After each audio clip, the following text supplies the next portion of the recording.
warahmatullahi wabarakatuh. Salam ekonomi. Halo anak-anak, bagaimana kabarnya hari ini? Semoga kalian tetap sehat serta dalam lindungan Allah Subhanahu wa Ta'ala ya. Bertemu kembali dengan Ibu Nadia Drafifah dalam mata pelajaran ekonomi. Bagaimana? Sudah siap untuk menerima materi ekonomi pada hari ini? Jika sudah, mari kita buka pembelajaran pada hari ini dengan bacaan basmalah bersama-sama. Bismillahirrahmanirrahim. Nah, walaupun pembelajaran masih dalam kondisi daring, Ibu harap kalian tetap semangat ya. Agar kalian tetap fokus menerima materi, kalian jangan lupa untuk menonaktifkan terlebih dahulu ya notifikasi yang ada di HP kalian, serta isi presensi di Google Classroom yang sudah Ibu sediakan ya.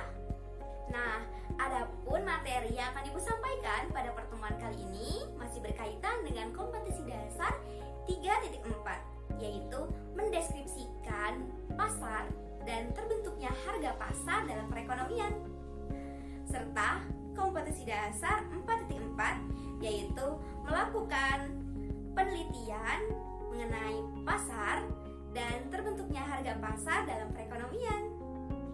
Adapun indeks pencapaian kompetensi atau IPK pada pertemuan kali ini diantaranya yang pertama menjelaskan pengertian permintaan dan penawaran, yang kedua menjelaskan faktor-faktor yang mempengaruhi permintaan dan penawaran, yang ketiga menggambarkan kurva permintaan dan penawaran, dan yang terakhir menjelaskan hukum permintaan dan penawaran beserta asumsi-asumsinya.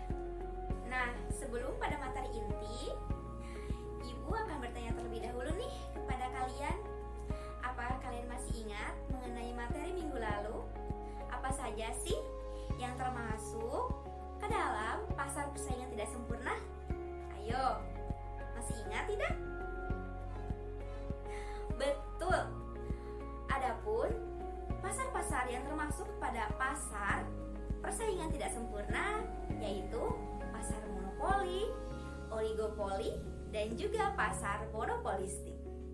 Nah, mengenai materi yang akan Ibu bahas pada pertemuan kali ini yaitu permintaan penawaran, ternyata banyak sekali manfaatnya loh dengan kehidupan sehari-hari. Ada yang tahu tidak? Apa keterkaitannya pasar dengan permintaan dan penawaran? Ayo. Yap, keterkaitan antara pasar dan permintaan penawaran yaitu dengan kita mengetahui permintaan dan penawaran, kita bisa mengetahui terbentuknya harga dalam pasar. Kalian apa pernah mendengar mengenai permintaan dan penawaran? Permintaan dan penawaran memiliki istilah lain loh, yaitu demand and supply. Nah, demand atau permintaan merupakan jumlah barang atau jasa yang diminta seseorang dalam kurun waktu tertentu dengan berbagai tingkat harga. Ternyata dalam permintaan itu, harga merupakan suatu hal yang penting loh.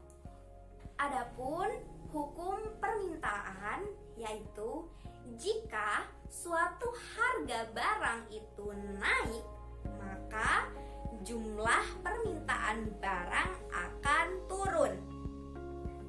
Dapat dipahami?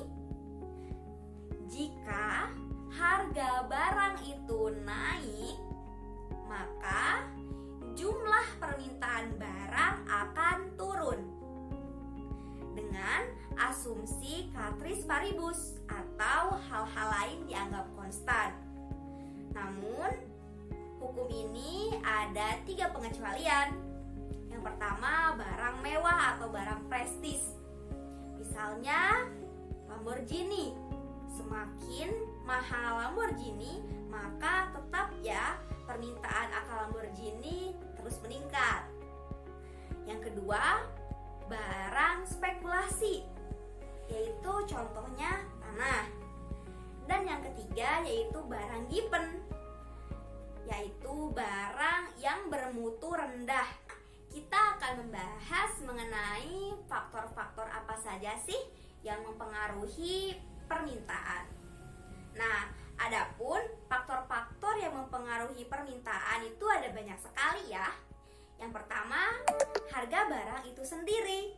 Seperti yang sudah tadi Ibu jelaskan, jika harga barang itu naik, maka permintaan akan barang itu turun. Yang kedua yaitu harga barang komplementer atau pelengkap. Misalnya nih, jika harga bensin naik, maka orang-orang akan berpikir ulang untuk membeli motor karena kebutuhan akan motor yaitu bensin meningkat. Yang ketiga yaitu harga barang substitusi atau pengganti.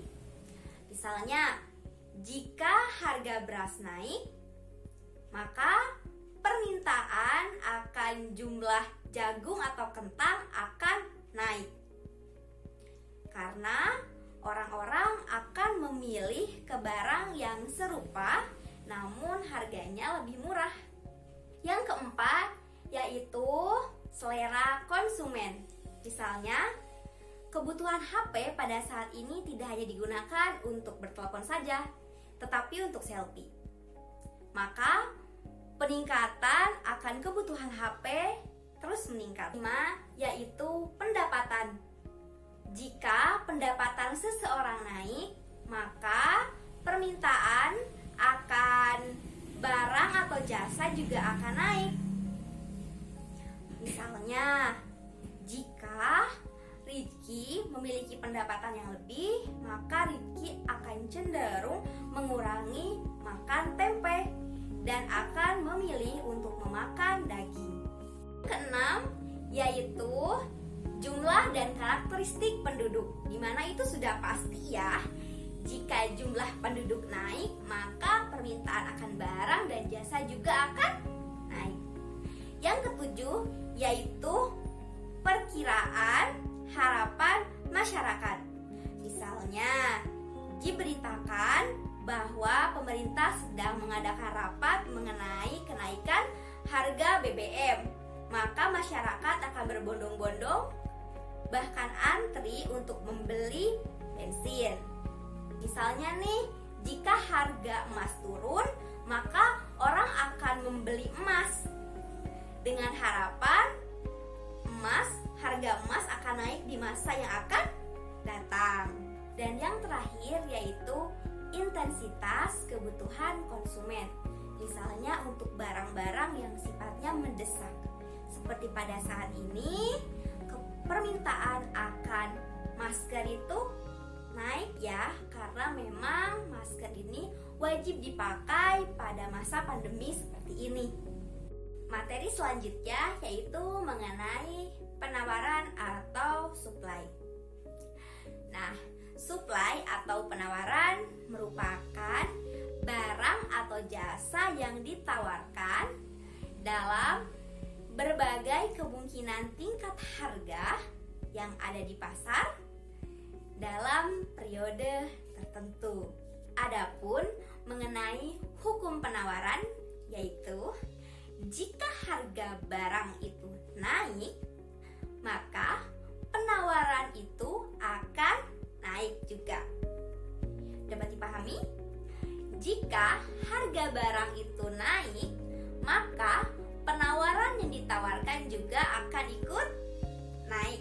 Langsung saja ya kepada faktor-faktor apa saja sih yang mempengaruhi penawaran. Nah, faktor-faktor yang mempengaruhi penawaran itu ada banyak ya. Di antaranya yang pertama yaitu biaya produksi, di mana biaya produksi ini sangat berpengaruh sekali ya terhadap penawaran. Contohnya, jika upah pekerja naik, maka kuantitas produksinya juga akan ikut naik. Kedua, yaitu harga barang itu sendiri. Seperti yang sudah tadi Ibu jelaskan ya, jika harga barang itu naik, maka akan ikut naik. Yang ketiga yaitu mengenai perkiraan harga di masa yang akan datang. Misalnya pada masa pandemi ini penawaran masker itu pasti akan meningkat karena produksinya pun terus meningkat. Nah, yang selanjutnya yaitu harga barang substitusi atau pengganti. Misalnya harga barang pengganti itu lebih murah, maka itu juga akan mempengaruhi penawaran barang itu sendiri. Dapat dipahami? Faktor terakhir yang mempengaruhi penawaran ialah kemajuan teknologi. Karena dengan adanya kemajuan teknologi, maka memproduksi suatu barang itu akan jauh lebih mudah. Baik, kita langsung saja ya pada materi terakhir di pertemuan kali ini, yaitu mengenai kurva permintaan dan penawaran. Langsung saja ya.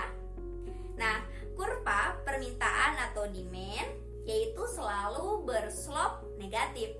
Cara menggambarkannya yaitu kita tinggal tarik garis dari kiri atas ke kanan bawah dengan posisi horizontal yaitu jumlah barang dan vertikal yaitu harga barang. Bagaimana? Dapat dipahami kan? Nah, kemudian kurva penawaran atau supply itu selalu berslope positif. Cara menggambarkannya yaitu kita tinggal menarik garis dari kiri bawah ke kanan atas dengan posisi horizontal yaitu jumlah barang atau kuantitas dan vertikal yaitu harga barang. Dapat dipahami kan anak-anak? Bagaimana menggambar kurva permintaan dan penawaran itu mudah bukan? Ibu harap kalian bisa ya. Nah, kalian sudah menyimak kan materi mengenai permintaan dan penawaran? Tidak di-skip kan? Ayo, siapa yang di-skip? Baik, di sini Ibu akan menyimpulkan sedikit mengenai permintaan dan penawaran. Permintaan yaitu jumlah, harga barang dan jasa yang diminta seseorang dalam berbagai tingkat harga dalam kondisi tertentu. Asumsinya yaitu jika harga barang naik, maka permintaan barang itu akan turun. Jadi berbanding terbalik ya anak-anak. Kemudian penawaran yaitu jumlah barang dan jasa yang ditawarkan dengan berbagai tingkat harga yang di pasar dalam kurun waktu tertentu. Asumsinya yaitu jika harga barang itu naik, maka penawaran juga akan ikut naik. Nah, ini berbanding lurus ya. Bagaimana materi mengenai permintaan dan penawaran? Ibu harap kalian dapat memahami materi ini dengan baik ya.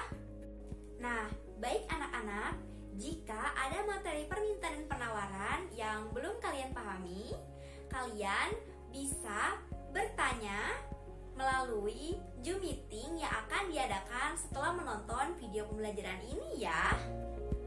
Baik, untuk mengukur kemampuan kalian, sejauh mana kalian mengerti mengenai permintaan dan penawaran, Ibu akan berikan tugas melalui Google Classroom.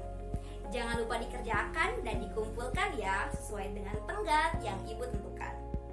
Nah, untuk materi yang akan datang, Ibu akan menjelaskan mengenai keseimbangan harga dan juga elastisitas. Jangan lupa dibaca ya. Materi permintaan dan penawaran sudah Ibu jelaskan. Kita tutup pembelajaran pada hari ini dengan bacaan hamdalah bersama-sama. Alhamdulillahirabbil alamin. Wassalamualaikum warahmatullahi wabarakatuh.